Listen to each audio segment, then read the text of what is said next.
जय हिंद। आज हम जानने वाले हैं वक्फ बोर्ड अधिनियम। वक्फ बोर्ड क्या होता है, क्यों यह सुर्खियों में है। राज्यसभा में शुक्रवार को वक्फ बोर्ड अधिनियम 1995 को निरस्त करने संबंधी एक निजी विधेयक पेश किया गया। विपक्षी सदस्यों की ओर से विरोध किए जाने पर मत विभाजन किया गया और विधेयक के पक्ष में 53 वोट मिलने के बाद उसे सदन में पेश किया गया। बीजेपी सांसद हरनाथ सिंह यादव ने वक्फ बोर्ड अधिनियम 1995 को निरस्त करने के लिए वक्फ बोर्ड निरस्त विधेयक 2022 सदन में पेश की अनुमति मांगी। यादव ने वक्फ बोर्ड अधिनियम 1995 को समाज में वैमनस्य बढ़ाने वाला और अपनी शक्तियों का दुरुपयोग करने वाला कानून बताते हुए कहा कि इसे निरस्त करने के लिए वह सदन में एक निजी विधेयक पेश करना चाहते हैं। इस पर सदन में मौजूद ज्यादातर विपक्षी सदस्यों ने विरोध जताया और सभापति जगदीश धनखड़ से इस निजी विधेयक को सदन में पेश करने की अनुमति नहीं देने की मांग की। विधेयक पेश करने के प्रस्ताव के पक्ष में 53 और विरोध में 32 मत पड़े।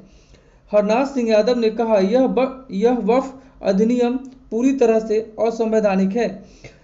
विधेयक के पक्ष में 53 वोट मिलने के बाद उसे सदन में पेश किया गया। ये हैं हरनाथ सिंह यादव। इनके बारे में थोड़ा हम जान लेते हैं कि कौन है, क्या है, कहाँ जन्म हुआ। हरनाथ सिंह यादव जी का जन्म 1 अप्रैल 1941 को भारतीय हुआ था। ये भारतीय राजनीतिज्ञ हैं।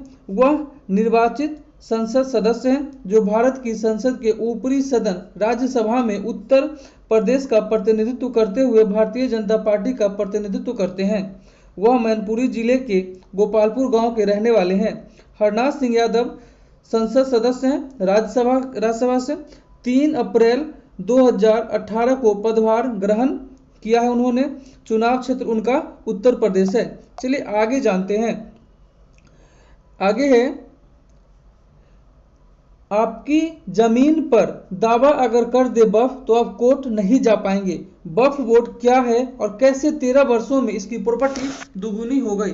आपको जानकर आश्चर्य होगा कि अगर ये आपका जमीन का टुकड़ा है, इस पर अगर वक्फ बोर्ड अगर अपना दावा कर देता है तो आप कोर्ट नहीं जा सकते हैं। इतना इस पे इसका वर्चस्व है। और 13 वर्षों में कैसे इसकी जो प्रॉपर्टी है वो दुगुनी हो गई।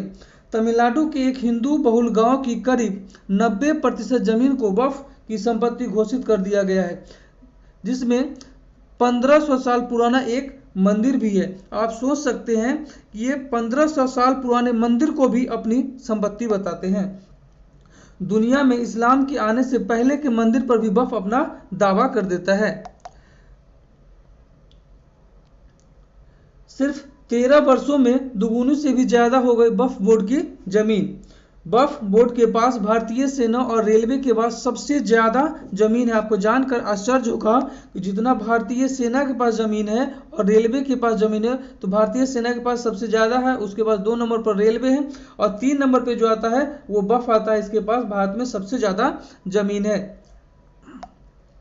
वक्फ मैनेजमेंट सिस्टम ऑफ इंडिया के मुताबिक देश के सभी वक्फ बोर्ड के पास कुल मिलाकर 8,54,509 संपत्तियां हैं, जो 8 लाख एकड़ से ज्यादा जमीन पर फैली हुई है। ये आंकड़ा वक्फ मैनेजमेंट सिस्टम ऑफ इंडिया के मुताबिक है।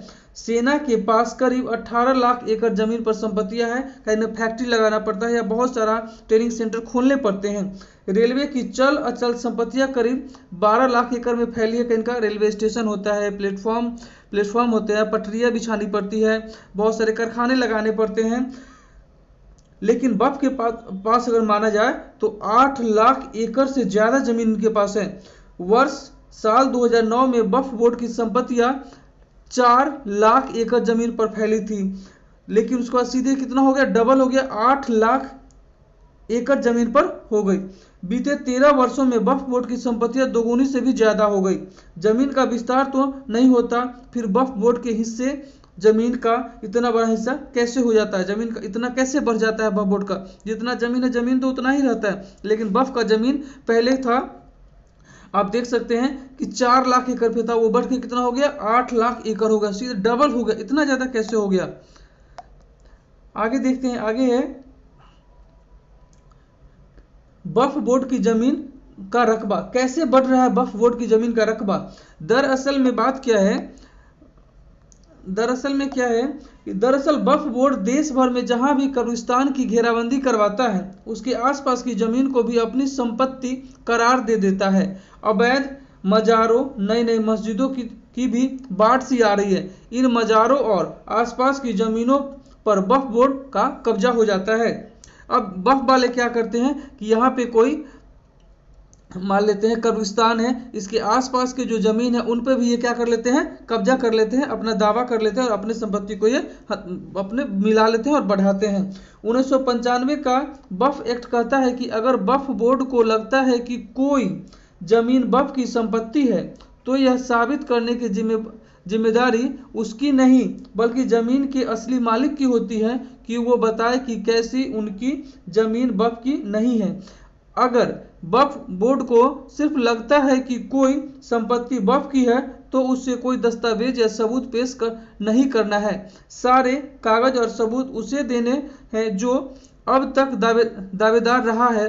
कौन नहीं जानता कि कोई परिवार के पास जमीन का पुख्ता कागज नहीं होता है। वक्फ बोर्ड इसी का फायदा उठाता है क्योंकि उसे कब्जा जमाने के लिए कागज नहीं देना पड़ता। अब होता क्या है कि कहीं भी खाली कोई ज़मीन देखा जाता है, कोई ज़मीन वक्फ बोर्ड को लगा कि ये मेरे लिए है या मेरा है, तो उसमें सिर्फ उनको दावा देना है, उनको कोई कागज़ सबूत के तौर पे दिखाना नहीं पड़ता है कि हाँ यह वक्फ की संपत्ति है। लेकिन जो ज़मीन जिनका हकीकत में होता है उनको ये साबित करना पड़ता है, कागज़ दिखाना पड़ता है कि ये संपत्ति जो है मेरी है, ये वक्फ की नहीं है। वक्फ एक्ट 1995 तो केवल उन्हें ये दावा करना होता है कि हाँ संपत्ति ये मेरी है, लेकिन उन्हें कोई सबूत नहीं दिखाना पड़ता है। अगला पॉइंट है क्या है वक्फ बोर्ड के गठन की कहानी। अब ये जानते हैं कि वक्फ बोर्ड का गठन हुआ कैसे, इसके बारे में थोड़ा हम जानते हैं। वर्ष 1947 में अंग्रेजों की अधीनता से आज़ादी मिलने के साथ भारत के बंटवारे से पाकिस्तान नया देश बना। तब जो मुसलमान भारत से पाकिस्तान चले गए उनकी ज़मीनों को वक्फ संपत्ति घोषित कर दी गई। वो कहते हैं कि 1950 में हुए नेहरू लियाकत समझौते में तय हुआ था कि विस्थापित होने वालों का भारत और पाकिस्तान में अपनी अपनी संपत्तियों पर अधिकार बना रहेगा, वो अपनी संपत्तियां बेच सकेंगे। हालांकि पाकिस्तान में नेहरू लियाकत समझौते के अन्य प्रावधानों का जो हश्र हुआ वही इसका भी हुआ। जब बंटवारा हुआ तो जो जमीन पाकिस्तान में हिंदुओं का था और इंडिया में मुसलमानों का था, ये इन पर उन्हीं का अधिकार रहेगा, बाद में इसको बेच सकेंगे, लेकिन बाद में ऐसा होता नहीं है। आगे पॉइंट देखते हैं। आगे पॉइंट है पाकिस्तान में हिंदुओं की छोड़ी जमीनें, उनके मकानों और अन्य संपत्तियों पर वहां की सरकार या स्थानीय लोगों का कब्जा हो गया। लेकिन भारत के तत्कालीन प्रधानमंत्री जवाहरलाल नेहरू ने कहा कि यहां से पाकिस्तान गए मुसलमानों की संपत्तियों को कोई हाथ नहीं लगाएगा। जो मालिकों द्वारा साथ ले जाने बेच दिए जाने के बाद जो संपत्तियां बच गई उन्हें वक्फ की संपत्ति घोषित कर दिया गया। 1954 में वक्फ बोर्ड का गठन हुआ। यहीं से भारत में इस्लामीकरण का एजेंडा शुरू हुआ। दुनिया के किसी भी, आपको जानकर आश्चर्य होगा कि दुनिया के किसी भी इस्लामी देश में वक्फ बोर्ड नाम की कोई संस्था नहीं है। यह सिर्फ भारत में है जो इस्लामी नहीं है, धर्मनिरपेक्ष है भारत, यहाँ पे ही केवल आपको वक्फ बोर्ड दिखाई देगा। बाकी वह दुनिया के किसी भी देश में आपको वक्फ बोर्ड दिखाई नहीं देगा। इसका गठन कब हुआ, तो आपसे क्वेश्चन में आ सकता है कि वक्फ बोर्ड का गठन कब हुआ, तो 1954 में इसका गठन हुआ था। अगला पॉइंट है, इसका अगला पॉइंट हम देखते हैं। अगला पॉइंट है 1995 के संशोधन से वक्फ बोर्ड को मिली असीमित शक्तियां मिल गया था। 1995 में जब इसमें संशोधन हुआ वक्फ बोर्ड अधिनियम में, इसमें बहुत सारी शक्तियां अलॉट कर दी गई। वर्ष 1995 में बीवी नरसिम्हा राव की कांग्रेस सरकार में वक्फ एक्ट 1954 में संशोधन किया और नए नए प्रावधान जोड़कर वक्फ बोर्ड को असीमित शक्तियां दे दी। वक्फ एक्ट 1995 का संशोधन 3R के मुताबिक कोई संपत्ति किसी भी उद्देश्य के लिए मुस्लिम कानून के मुताबिक पाक यानी पवित्र, मजहबी यानी धार्मिक या चैरिटेबल परोपकारी मान लिया जाए तो वह वक्फ की संपत्ति हो जाएगी। 1995 में संशोधन कर इसे जोड़ दिया गया। वक्फ एक्ट 1995 का आर्टिकल 40 कहता है कि यह जमीन किसकी है यह वक्फ का सर्वेयर और वक्फ बोर्ड तय करेगा। जब कोई जमीन पर अगर वो दावा कर दिया तो इसको अब सिद्ध करना कोर्ट का काम नहीं रहा है किसका है, ये अब वक्फ बोर्ड और उनका सर्वेयर जो है वो तय करेंगे कि ये जमीन किसकी है। अगला पॉइंट को देखते हैं। अगला पॉइंट वक्फ बोर्ड का एक सर्वेयर होता है, वही यह तय करता है कि कौन सी संपत्ति वक्फ की है कौन सी नहीं। इस निर्धारण के 3 आधार होते हैं। अगर किसी ने अपनी संपत्ति वक्फ के नाम कर दी, अगर कोई मुसलमान या मुस्लिम संस्था जमीन की लंबे समय से इस्तेमाल कर रहा है, या फिर सर्वे में जमीन का वक्फ की संपत्ति होना साबित हुआ है। अगर आपकी संपत्ति को वक्फ की संपत्ति बता दी गई तो आप उसके खिलाफ कोर्ट नहीं जा सकते हैं। आपको वक्फ बोर्ड से ही गुहार लगानी होगी। वक्फ बोर्ड का फैसला आपके खिलाफ आया तब भी आप कोर्ट नहीं जा सकते, तब आप वक्फ ट्राइब्यूनल में जा सकते हैं। अगर आपकी ये संपत्ति है इस पे वक्फ दावा कर दिया तो आप अदालत नहीं जा सकते हैं। आप अगर वक्फ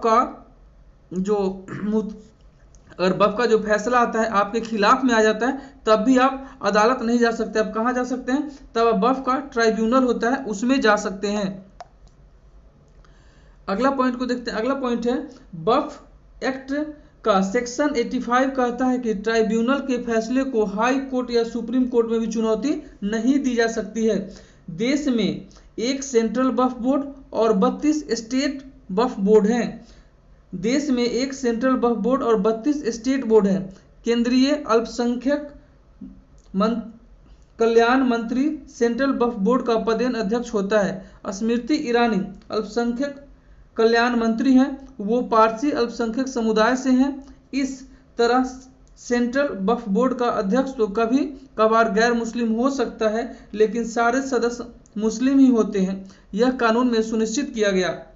जहां तक बात स्टेट वक्फ बोर्ड की है तो उसके सभी 7 सदस्य होते हैं वो मुसलमान ही होते हैं। अगला पॉइंट देखते हैं। अगला पॉइंट है उगाही और जबरन धर्मांतरण का औजार कैसे बन गया वक्फ बोर्ड। अब इसके बारे में जानते हैं कि वक्फ बोर्ड कैसे उगाही करने लगा और धर्मांतरण करने लगा। वक्फ बोर्ड किस जमीन पर नोटिस जारी करेगा इसकी कोई सीमा नहीं होती है। उसकी जहां मर्जी उस जमीन को वक्फ की संपत्ति बता दे और जिसकी जमीन है उसे बेवजह परेशानी झेलनी पड़ती है। वो आरोप लगाते हैं कि वक्फ इसका फायदा उठाकर वसूली कर रहा है, उसे जिससे उगाही करनी होती है उसे धमकाता है कि उसकी जमीन को वक्फ संपत्ति घोषित कर दी जाएगी। डर के मारे वह व्यक्ति अधिकारी की जी हजूरी करने लगता है और अधिकारी लोग अपने शर्त मनवाने के लिए उनके पास शर्त रखते हैं और अपने अधिकारों का दुरुपयोग करते हैं। वो गरीब लोग होते हैं, पढ़े लिखे नहीं होते, उन्हें उतना पता नहीं रहता, वो परेशान हो जाते हैं। तब वहाँ पर जो अधिकारी लोग होते हैं उनके द्वारा उन्हें इस्लाम अपनाने का ऑफर दिया जाता है और बोला जाता है अगर आप इस्लाम को अपना लेते हो तो आपकी ज़मीन बच जाएगी। आप देखिएगा छत्तीसगढ़, झारखंड, महाराष्ट्र जैसे राज्यों में पिछड़े इलाकों में जहां लोग पर्याप्त शिक्षित नहीं हैं वहां ऐसा धर्मांतरण का खेल जोरों शोरों से चलते रहता है। अगला पॉइंट देखते हैं वक्फ बोर्ड को सरकार से भी अनुदान मिलते रहता है। मोदी सरकार में भी वक्फ को लेकर उदारता दिखाई गई। सेंट्रल वक्फ बोर्ड ने नियम बनाया कि अगर वक्फ की जमीन पर स्कूल, अस्पताल आदि बनते हैं तो पूरा खर्च सरकार का होगा। यह तब तय हुआ जब मुख्तार अब्बास नकवी के अल्पसंख्यक कल्याण मंत्री थे। एक तरफ सरकार मंदिरों से पैसे लेती है, दूसरी तरफ वक्फ को अनुदान देती है। सरकार मंदिर ट्रस्ट का निर्माण करती है, उसके लिए गैर हिंदुओं को भी ट्रस्ट में शामिल करने का प्रावधान है। यही नहीं, मंदिर परिसर में दुकानें खोलने की इजाज़त भी गैर हिंदुओं को होती है। भारत के इस्लामीकरण की प्रक्रिया भारत विभाजन के बाद शुरू हो गई। देश का विभाजन हुआ धर्म के नाम पर, पाकिस्तान बना धर्म के नाम पर। इस देश में रह रहे मुसलमानों ने कहा कि हिंदुओं के साथ नहीं रह सकते, इसलिए एक अलग देश बना जिसका नाम पड़ा पाकिस्तान।